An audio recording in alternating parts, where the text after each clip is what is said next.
Number 7. The art of persuasion. Speak to influence, not impress.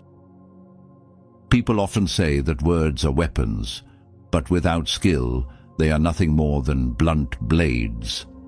We speak every day, yet how often do our words truly make an impact? How often do we speak just to be heard, rather than to create real change? A wise person does not speak to impress, but to influence. If words lack clear purpose, they are nothing but noise. Imagine standing before your colleagues, eager to persuade them of a new idea.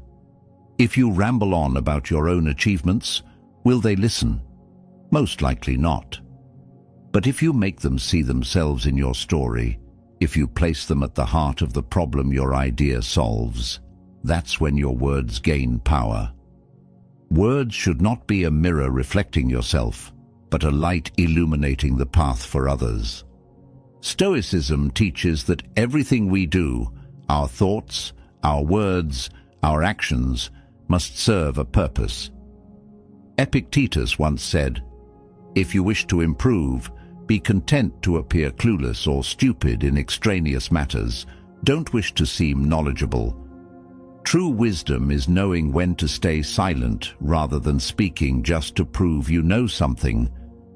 So before you speak, ask yourself, is this necessary? Does it help in any way? If not, sometimes the most powerful thing you can do is to say nothing at all. A true leader does not need to speak often to be respected.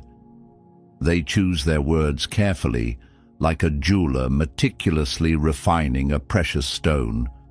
When Martin Luther King Jr. said, "I have a dream," he wasn't talking about himself. He was painting a vision where millions could see their own place. The greatest speakers are not those who speak the best, but those who make others want to act.